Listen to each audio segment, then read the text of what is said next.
जी sir, next हैं राजेंद्र सिंह। जी Singh video on करें।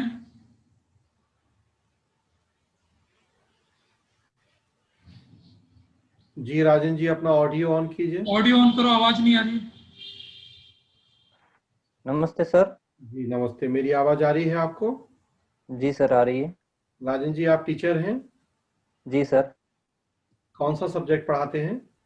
जी sir, मैं प्राथमिक कक्षा पहली से पांचवी पढ़ाता हूँ, हिंदी। तो सारे सब्जेक्ट पढ़ाते हैं उसमें? हाँ सर, हिंदी हम 3 टीचर्स लगे हुए हैं, हम्म। उस हिसाब से हिंदी तो पढ़ाते हैं। बच्चों को पढ़ाना ज्यादा आसान है या बड़ों को पढ़ाना ज्यादा आसान है? सर मेरे हिसाब से दोनों को ही पढ़ाना आसान ही है। बच्चों को पढ़ाना बड़ों से थोड़ा सा मुश्किल होता है। बच्चों को समझाना, उनके साथ में जो व्यवहार करना थोड़ा अलग, थोड़ा बड़ों से थोड़ा सा उनसे मासूमियत से व्यवहार करना और अलग से सिखाना थोड़ा मुश्किल होता है बड़ों के बजाय। नहीं, बड़े तो पहले से सीखे सिखाए होते हैं, तो उन्हें तो पहले वो जो पुरानी बातें दिमाग में वो हटा के सिखानी होती हैं। बच्चे तो मासूम है, एकदम ब्लैंक हैं, जो सिखाएंगे आप जल्दी सीख जाएंगे वो। बिल्कुल सर, आपकी बात से मैं पूर्णतः सहमत हूँ। लेकिन बच्चों में ये है, बच्चों वो लगाना, बच्चों को जब अपन सीधे सीधे ही पढ़ाते ही रहते हैं तो उनका ध्यान नहीं जाता। उनको कोई न कोई गतिविधि या किसी न किसी जो खेल के माध्यम से जोड़े रखे थे तो वो आसानी से जो सीख जाते हैं। तो क्रिएटिविटी की जरूरत है बच्चों को पढ़ाने के लिए। जी सर, क्रिएटिविटी की जरूरत है उनको। जो है ऐसा लगना चाहिए कि खेल भी हो रहा है और साथ साथ में पढ़ाई भी हो रही है, दोनों चीजें उनको चाहिए। कुछ आप बताइए ऐसा तरीका जो आप आजमाते हो बच्चों को पढ़ाने के लिए। जी सर, मैं बिल्कुल बताना चाहूँगा। हमारे विद्यालय के अंदर जैसे वर्णमाला भी पढ़ाते हैं तो आसपास की जो चीज़ें होती है और उनसे कनेक्ट करके उनको जोर जोर से बोला के इस प्रकार से सिखाते हैं। तो एक एक बच्चे को खड़ा करके, और जैसे जानवरों के नाम है या जो उड़ने वाले पक्षी है उनकी जो हाथ से, जैसे जो उड़ने वाले फुर, कबूतर है फुर, उसके बीच में गाय का नाम ले लिया। तो हम्म। इस टाइप की गतिविधि होती है तो उनको पता चल जाता है गाय उड़ती नहीं है तो हाथ नीचे रखना है। इस हम्म। प्रकार से खेल के माध्यम से बच्चे जल्दी सीखते हैं सर। Okay okay. कबड्डी भी खिलाते हैं आप बच्चों को, खुद भी खेलते हैं? जी सर, मैं विद्यालय के अंदर खिलाता भी हूँ बच्चों को और खेलता भी हूँ। अच्छा अच्छा। क्या मतलब होता है शब्द का, कबड्डी शब्द का मतलब? सर शब्द का तो स्पेसिफिक अर्थ सर मुझे पता नहीं है। अलग कबड्डी अलग किस क्षेत्र में। कहाँ से शुरुआत हुई है इस गेम की? सर इस गेम की शुरुआत तो दक्षिण भारत से, तमिलनाडु से हुई है मुख्य रूप से। तो फिर ये लगभग पूरे भारत में, पंजाब में, उत्तरी भारत में लगभग अलग अलग नाम से भी है। जैसे पंजाब में हु तू तू, इस प्रकार से अलग अलग नाम से है सर लगभग हर जगह। शुरुआत हम्म। तमिलनाडु से ही। किसी देश का ये नेशनल गेम भी है? जी सर, बांग्लादेश का नेशनल गेम से है अच्छा, जहाँ तक पैदा मुझे याद हमारे यहाँ हुआ और नेशनल गेम उनका बन गया, ऐसा कैसे हो गया? है। नहीं सर, जो एशिया के देश हैं, जैसे दक्षिण कोरिया है, जापान है, पाकिस्तान है, इन सब में लगभग कबड्डी खेली जाती है सर। अच्छा अच्छा। जी सर। एक बात मैं नहीं समझ पाया कि केवल कबड्डी में ऐसा होता है कि खेलते समय मुंह से बोलना पड़ता है कबड्डी कबड्डी, किसी और गेम में नहीं बोलते? क्रिकेट में खेलते समय कभी खिलाड़ी नहीं बोलता क्रिकेट क्रिकेट, या हॉकी में? कबड्डी में ऐसा क्यों होता है? हाँ जी सर, ये इसमें गेम का जो पीरियड होता है वो बहुत ही शॉर्ट होता है और इसमें जो है फुर्ती चाहिए और सांस जो है वो टूटनी नहीं चाहिए। इस प्रकार के नियम शारीरिक गतिविधि को अधिक बढ़ावा देते हैं, मेरे हिसाब से यही है सर। अच्छा, मुझे लगा कि सामने वाला भूल नहीं जाए कि कौन सा गेम खेल रहा है, इसलिए कबड्डी कबड्डी उसको याद दिलाते रहते हैं। नहीं सर, शायद ऐसा तो नहीं है। अच्छा इसमें अच्छा। एक नियम यही है, कबड्डी कबड्डी मुंह से निकलना चाहिए और इसकी जो रफ्तार है जब टूट जाती है तो आउट माना जाता है खिलाड़ी। अच्छा, ये प्रो कबड्डी क्या है? प्रो कबड्डी सर, कबड्डी इतना लोकप्रिय खेल नहीं था, तो इसको अधिक लोकप्रिय बनाने के लिए 2014 के अंदर जिस प्रकार आईपीएल में खिलाड़ियों की नीलामी होती है और जो सेलिब्रिटीज होती हैं वो अपनी टीम्स बनाती हैं, तो उस प्रकार से इसको कबड्डी को प्रसिद्धि दिलाने के लिए और ये प्रो कबड्डी लीग का आयोजन किया गया था हम्म। कितनी टीम 2014। इसमें भाग लेती हैं? इसमें सर पहले तो शुरुआत में जहाँ तक मुझे याद है 8 टीमें थी और अब बढ़ गई है टीमें सर। वर्ल्ड चैंपियन कौन है कबड्डी का? वर्ल्ड चैंपियन भारत रहा है सर, लेकिन पिछला जो 2019 में हुआ था उसमें पाकिस्तान विजयी हुआ था सर। अच्छा, उसके पहले भारत था। जी sir. Okay, okay. Kabaddi game के ऊपर अभी कुछ मूवीज भी आई हैं हाल फिलहाल, काफी चर्चित मूवीज हैं। जी सर, एक तो पंगा मूवी आई है हम्म, कंगना रनौत की, हम्म, और एक छलांग मूवी है सर, हम्म, हम्म। और एक दंगल मूवी में कबड्डी के बारे में तो नहीं है शायद, कुश्ती के बारे में है सर। तो कुश्ती कुश्ती के पे। बारे में। कंगना रनौत का आपने नाम लिया, ये बड़ा आजकल विवादास्पद है। जी सर, विवादम है। क्या मुद्दा है? ये सर महाराष्ट्र में जो है, जो सुशांत सिंह का जो केस हुआ था उससे रिलेटेड, ड्रग से रिलेटेड जो है, उसमें विवादों में रही महाराष्ट्र सरकार के खिलाफ बयान दिए या ऐसा इस टाइप का कुछ बयान दिए, उसी वजह से इनके विवाद हुआ सर। अच्छा। गेम से जुड़ी हुई एक न्यूज आज न्यूज़पेपर में देख रहा था मैं, हैंड ऑफ गॉड। जी सर। ये क्या है? ये हैंड ऑफ गॉड जो डिएगो माराडोना जो खिलाड़ी है, इनका एक बार सर खेलते समय जो है हैंड लग गया था, और जबकि रेफरी और अन्य खिलाड़ियों को और इस टाइप से ये लगा कि गोल जो है हेड से हुआ है। तो बाद में इन्होंने खुद ने ये चीज सार्वजनिक रूप से कही कि वो जो गोल है वो हेड से नहीं हैंड से हुआ था। हम्म। ये है सर जहाँ तक मुझे पता है। तो हॉकी हॉकी ब्रिटेन। खेलते थे शायद मैराडोना। जी सर। कौन सा गेम खेलते थे मैराडोना? Football sir. तो फुटबॉल तो जैसा नाम है, फुटबॉल है, तो फिर उसमें हाथ से वो गोल कर दिया तो ये वैलिड था? नहीं सर, वैलिड तो नहीं था। इसके पीछे पूरा इतिहास तो सर मुझे पता नहीं है। जो वर्ल्ड कप हुआ था इंग्लैंड और इसमें इनके बीच में, तो उस समय के दौरान ये चीज हुई, ये घटना घटित हुई थी शायद। अच्छा, अच्छा, मतलब आपको कबड्डी में ही रुचि है, बाकी और गेम्स पे रुचि नहीं रखते हैं आप?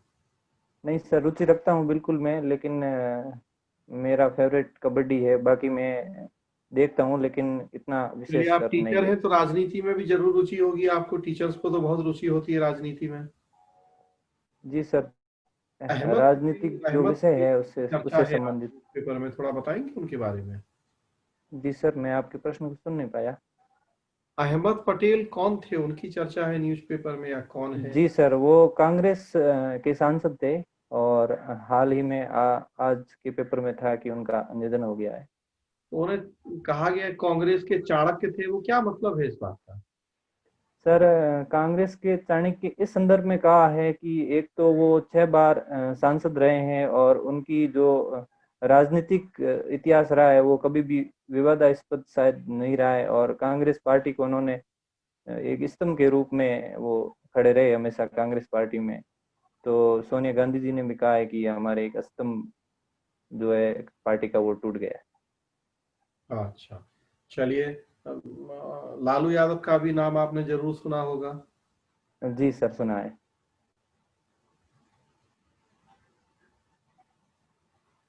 सुना है नाम आपने?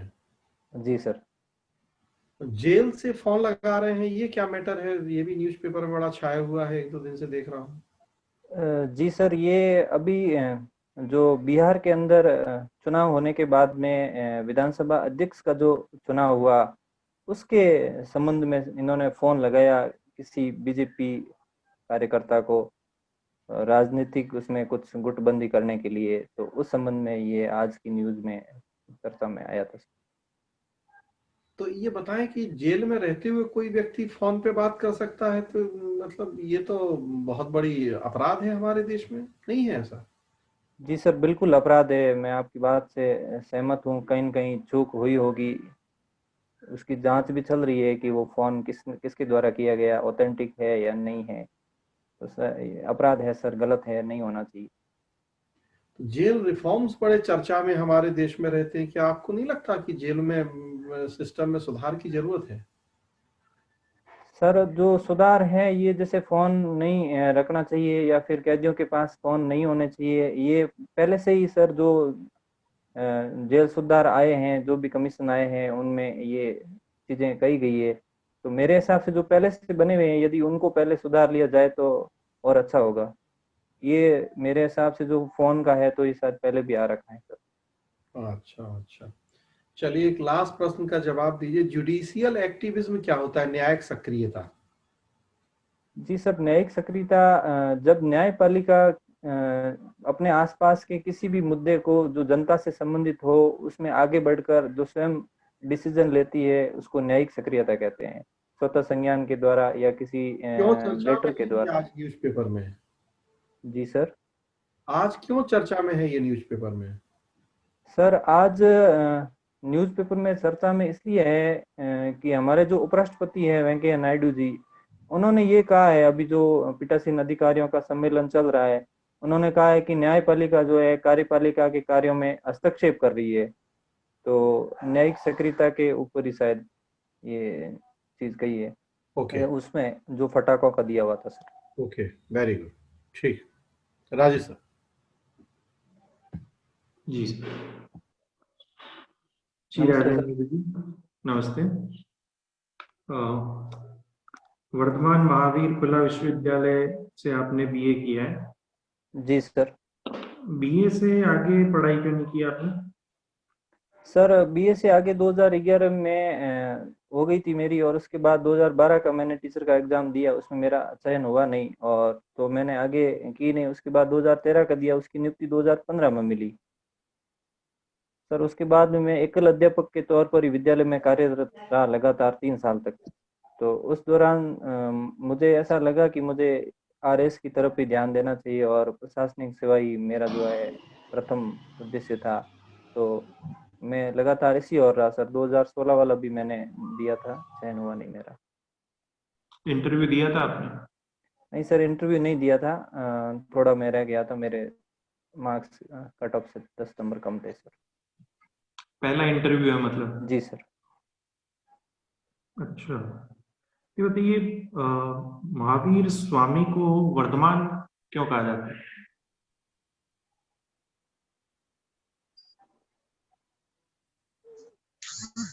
Sorry sir.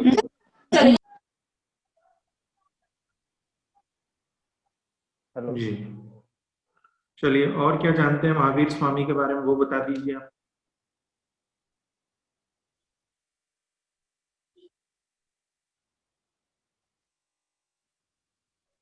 राजेंद्र जी सुन पा रहे हैं?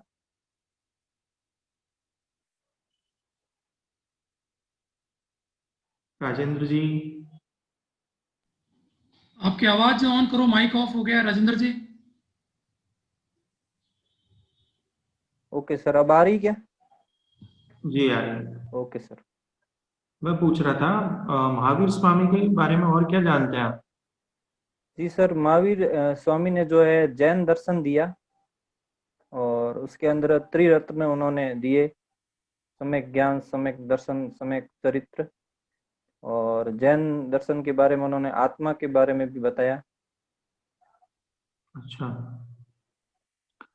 चलिए, जैन धर्म को ऐसी क्या शिक्षा मिलती है जिसको हम प्रशासन में यूज ले सकते हैं? जैन धर्म से सर हमें बहुत सारी शिक्षाएं मिलती है। एक तो हिंसा का उसमें है कि किसी भी जो है हालात में हिंसा नहीं करनी चाहिए। तो प्रशासन में भी जो है हमें भी किसी भी व्यक्ति पर हाथ नहीं उठाना चाहिए, जो कानून से बाहर रहकर कभी भी कार्य नहीं करना चाहिए, हिंसक घटनाओं को अंजाम नहीं देना दिया जाना चाहिए। और उसमें एक है कि एकाग्रता की प्रवृत्ति जैनों की होती है। और बाकी जो जैन धर्म के जिस प्रकार से धर्म की जो पालन करने के तरीके हैं, तो प्रशासन के जो नियम है उसमें भी एक तरह से जो कड़ाई से पालन किए जाए उन नियमों को, तो मेरे हिसाब से जो प्रशासनिक नीतियां हैं उनको अच्छे से लागू किया जा सकता है। अनुशासन उनके जीवन में बहुत अधिक होता अच्छा, महावीर स्वामी का बचपन का नाम बता पाएंगे आप? है। जी सर, मैं रिकॉल करता हूँ।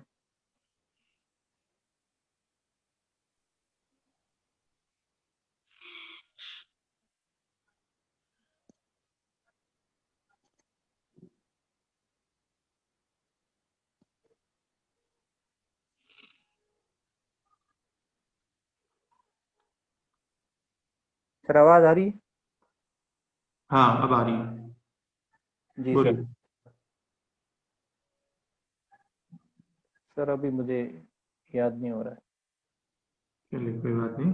अच्छा, जन्म कहाँ हुआ उनका ये बताइए। जन्म सर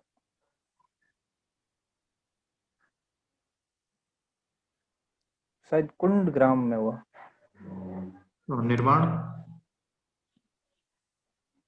निर्वाण पावापुरी में श्योर है? शायद सर, जहाँ तक मुझे याद है। अच्छा, चलिए ये बताइए, राजस्थान में प्याज उत्पादन कौन से जिले में मुख्य रूप से होता है? प्याज उत्पादन सर मुख्य रूप से तो अलवर और जोधपुर, हर कृषि गणना में इन दोनों का रहता है, कभी अलवर प्रथम कभी जोधपुर द्वितीय, इस प्रकार से। अच्छा, और भारत में सबसे बड़ी प्याज मंडी कहाँ पर है? सॉरी सर, भारत का मुझे आइडिया नहीं। अच्छा, चलिए बताइए, राष्ट्रीय ग्रामीण स्वास्थ्य मिशन के बारे में क्या जानते हैं? सर राष्ट्रीय ग्रामीण स्वास्थ्य मिशन 2005 के अंतर्गत लाया गया है। ग्रामीण स्वास्थ्य की सुविधाओं को, इंफ्रास्ट्रक्चर को और जन जन तक स्वास्थ्य की सेवाएं पहुंचाने के लिए मिशन है सर। अच्छा, अभी तिब्बत क्यों चर्चा में है? तिब्बत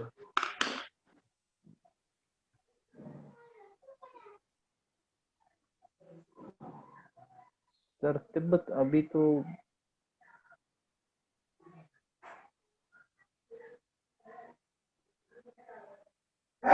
भूटान की सीमा पर सर कोई गांव है, वो उसकी वजह से है शायद सर, तिब्बत जिसको में जो किसकी चीन। सरकार है? जी सर। तिब्बत में किसकी सरकार है? सॉरी सर, इसके बारे में मुझे जानकारी नहीं। अच्छा, वहाँ कोई प्राइम मिनिस्टर होता है क्या तिब्बत का? नहीं सर, वहाँ चीन के द्वारा ही जो सरकार, ये निर्वासित सरकार क्या है? जो जनता के द्वारा चुने हुए प्रतिनिधि शासन चलाते हैं, वो निर्वाचित सरकार है सर। निर्वासित शब्द है, निर्वाचित नहीं बोल रहा हूँ मैं, निर्वासित जी, सरकार क्या? निर्वासित। जी। सॉरी सर, क्लियर नहीं हूँ मैं निर्वासित के बारे में। अच्छा, तिब्बत का धर्मशाला हिमाचल प्रदेश से कोई संबंध है क्या? जी सर, बौद्ध धर्म से हो सकता है, बाकी तो मुझे पता नहीं। अच्छा, अभी आज एक न्यूज आई है, पेट्रोल डीजल को सरकार ने अभी कोरोना पीरियड में बहुत महंगा बेचा है, बहुत ज्यादा मुनाफा कमाया है। जी सर। आम जनता वैसे ही पीड़ित थी, रोजगार बंद हो गए थे जी और सर। बिल्कुल पहुंच से बाहर थे। उस वक्त मुनाफा कमाना ये सरकार की कैसी इच्छा शक्ति को दर्शाता सर मेरे हिसाब से जो सरकार ने किया है वो कुछ सोच समझ कर ही किया हुआ होगा, क्योंकि जो कोरोना काल के अंदर सरकार की जो अन्य जो फैक्ट्रीज है या फिर जहाँ प्रोडक्शन होता है, विनिर्माण का कार्य होता है, वो सारे के सारे बंद थे। तो मेरे हिसाब से जो सरकार ने किया है वो उचित है सर। है? उचित क्या है? आम जनता से वैसे ही पीएम फंड में, रिलीफ फंड में पैसा मांग लिया गया था, फिर ये लूट क्यों? जी सर, पीएम रिलीफ फंड में जो पैसा मांगा वो जनता के लिए है सर। तो जनता के काम में और कोरोना में जो इक्विपमेंट्स चाहिए, उन्हीं के वो उसी से वो लाए जा रहे हैं सर। नहीं, खपत कम थी पेट्रोल डीजल की, फिर ऐसे एकदम से इतना मुनाफा कहाँ तक वाजिब है? सर हो सकता है कहीं न कहीं थोड़ी बहुत सरकार के द्वारा की गई होगी, लेकिन सर जो सरकार ने निर्णय लिया है वो सोच समझ कर और उचित रूप बात से किया। छोड़िए, जो तेल कंपनियां हैं जी सर। उन्होंने भी खूब मुनाफा कमाया, जी सर, कमाया है। इस पे क्या बोलेंगे? सर मेरे हिसाब से जो भारत की अर्थव्यवस्था है उसको सुधारने के लिए ही कुछ न कुछ इस प्रकार का कदम उठाया होगा। अच्छा, तेल कंपनियों की लूट सही है भारतीय अर्थव्यवस्था? सर लूट तो नहीं कह सकते, लेकिन भारतीय अर्थव्यवस्था में जो गिरावट है उसके हिसाब से जो हमारे अर्थव्यवस्था के जो विश्लेषक है उन्होंने ये कदम उठाया होगा सर। अच्छा, अभी कच्चा तेल जो सस्ता हो रहा है अंतर्राष्ट्रीय बाजार में, जी सर। उसके अनुपात में कितना ज्यादा चुका रही है आम जनता पर लीटर पेट्रोल डीजल पर? सर इसका मुझे परफेक्ट अंदाज नहीं है सर। चलिए ये बताइए, आईसीसी के नए चेयरमैन आज नियुक्त हुए हैं, जी सर। कौन है? जी सर, मैं आंशिक रूप से कोशिश करने की कोशिश करता हूँ। गिर्ल ऐसे कुछ आगे नाम है सर। नहीं, ग्रिल नहीं है। अंतिम प्रश्न ये बताइए, भारतीय शेयर बाजार है, जी सर। उसका प्रतीक कौन सा पशु है? प्रतीक सर, जहाँ तक मैंने देखा है, बुल है सर। गुड, धन्यवाद जी। ललित सर। जी सर। जी राजेंद्र जी। जी सर, नमस्ते सर। नमस्कार। अच्छा ये बताएं कि लोक सेवा के प्रति ईमानदारी क्या है? सर, लोक सेवा में जो नियम बने हुए हैं उन नियमों के अनुसार ही कार्य करना और सभी व्यक्तियों के साथ में एक समान व्यवहार करना, वही लोक सेवा के समक्ष ईमानदारी। और तटस्थता क्या होता है? तटस्थता। तटस्थता ये होती है सर, एक जो सिविल सेवक कोई भी कार्य करता है वो राजनीतिक रूप से संलग्नित होके नहीं करे और वो पूर्ण रूप से उससे तटस्थ होकर अपना निर्णय देवे। और निष्पक्षता। निष्पक्षता में सर मैं ये कहना चाहूँगा कि कोई भी अपने मन में पूर्वाग्रह नहीं रखे और जो है अपने निर्णय जो वो साफ सुथरे और विधिक जो प्रणाली है उसके अनुसार हो। ओके। तो तटस्थता और निष्पक्षता आपको नहीं लगता कि एक जैसा मिलता जुलता है? सर मेरे हिसाब से तटस्थता में राजनीतिक कह सकते हैं कि राजनीतिक रूप से जो पूर्वाग्रह हो किसी मन में तो उससे तटस्थ रहें, और निष्पक्षता में जो दो कोई पक्ष होते हैं उनको ध्यान में रखते हुए विधिक रूप से सही निर्णय दें सर। ओके। ये जो तटस्थता का जो विचार है, जी ये सर। भारत में तटस्थता का विचार भारत जी सर। में किन समितियों द्वारा दिया गया? मुख्य समितियां बता सकते हैं? 2-3 आयोग या समितियां? सर प्रशासनिक सुधार आयोग के द्वारा शायद दिया होगा, ARC जिसको बोलते हैं। कौन सा, प्रथम या द्वितीय? सर मुझे पक्का तो आइडिया नहीं है, लेकिन जो द्वितीय प्रशासनिक सुधार आयोग था उनके द्वारा जो है प्रशासनिक मूल्य कब शायद बना दिए था गए। द्वितीय प्रशासनिक सुधार आयोग? सर अभी डेट एग्जैक्ट मुझे याद नहीं सर। अच्छा, होता क्या है प्रशासनिक सुधार आयोग, क्या होता है? सर प्रशासन के अंदर जो नए कानून या फिर प्रशासन में एक प्रशासक के अंदर कौन कौन से मूल्य होने चाहिए, इस प्रकार जो नए इनोवेशंस होते हैं या जो नई प्रणालियां होती है उनको लागू करने के लिए प्रशासनिक सुधार आयोग का गठन किया जाता है सर। Okay okay. ये 11 की क्या घटना थी भारत में? सर ये 26 नवंबर 2008 के अंदर जो है मुंबई अटैक हुआ था, उसके संबंध में है सर। अच्छा, तो इससे रिलेटेड कार्यक्रम चल रहा है, इसका नाम है नेशनल इंटेलिजेंस ग्रिड। जी सर। सुना है इसका? सर इसके बारे में मुझे जानकारी नहीं इसका सर। मास्टरमाइंड कौन था, बता सकते हो? मुंबई हमले का मुंबई हमले का mastermind sir Hafiz Saeed. David और हेडली, सुना है आपने? जी सर। डेविड हेडली जी सर। कौन था ये? डेविड हेडली शायद सर टेररिस्ट ही था कोई। ओके। आप जोधपुर के हो जी सर। राजेंद्र जी? जोधपुर में कहाँ, ओसियां के हो? नहीं, जोधपुर में मैं बालेश्वर तहसील का हूँ सर। अच्छा, बालेश्वर और ओसियां तो पास पास ही है। हाँ सर, दूरी है 40 किलोमीटर के लगभग। अच्छा, ओसियां किस प्रकार के प्राचीन मंदिरों का निर्माण हुआ है? ओसिया में जैन मंदिर है सर, सूर्य मंदिर, हरिहर मंदिर भी है वहाँ पर। 8वीं से लगा के 11वीं शताब्दी के मंदिर है वहाँ पर। मंदिरों का समूह है सर पूरा। किस शैली के मंदिर हैं वो? पंचायतन शैली के है सर मंदिर। अच्छा, क्या होती है पंचायतन शैली? पंचायतन शैली ये होती है सर कि जो मंदिर बने हुए होते हैं वो एक मंदिर ना होके एक मुख्य मंदिर होता है और उसके पास में जो है छोटे मंदिर होते हैं, तो उनको पंचायतन एक पंचायत के रूप में कह सकते हैं। तो शायद इसी वजह से पंचायतन शैली नाम दिया। तो 5 होते हैं मतलब? जी सर। अच्छा 5 से ज्यादा भी हो सकते हैं शायद। अच्छा, ये राजस्थान का ब्लैक पैगोडा किसे कहते हैं? राजस्थान का ब्लैक पैगोडा। अच्छा, पैगोडा क्या होता है, आप बता सकते हो? पैगोडा सर म्यांमार के अंदर है। और भारत बौद्ध धर्म से संबंधित होगा सर। भारत में कहीं पैगोडा है? भारत में मैं याद नहीं कर पा रहा हूँ सर। अच्छा, ये कोणार्क वर्ड आता है ओसिया के लिए, कोणार्क जी सर। क्यों आता है? कोणार्क सर मूल रूप से तो उड़ीसा के अंदर सूर्य मंदिर है, और राजस्थान के अंदर चूंकि सूर्य मंदिर ओसिया के अंदर है तो इसको राजस्थान का जो कोणार्क की संज्ञा दी गई है सर, और इसमें ओसिया को। ओके, ये आपके वहाँ एक स्थान है काजरी, जी जी सर। संस्थान है काजरी। काजरी जी के सर।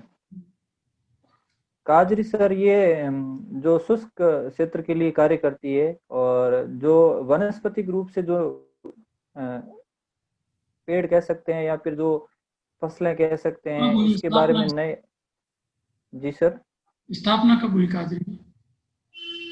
सर जहाँ तक मुझे याद आ रहा है 59 के अंदर है। और फुल फॉर्म क्या है काजरी का? Central arid zone research institute. Arid zone क्या होता है? शुष्क सर, एरिड के मतलब शुष्क है। शुष्क, शुष्क शुष्क का शुष्क मतलब? शुष्क क्षेत्र। शुष्क क्षेत्र की कोई परिभाषा? सर एग्जैक्ट तो नहीं है, वर्षा और वनस्पति से रिलेटेड जहाँ कमी होती है वहाँ शुष्क क्षेत्र कह सकते हैं सर। ओके ओके, ठीक है जी। अतुल सर।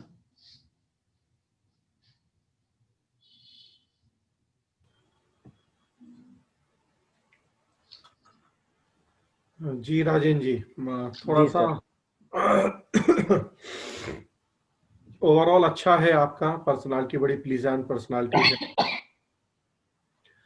थोड़ा सा जी सर। न्यूज़पेपर की मुझे लग रहा है कि जरूरत है कि थोड़ा और अच्छे से पढ़ें। जी सर। सर न्यूज़पेपर में मैं एक आपसे थोड़ा सा पूछना चाहूँगा।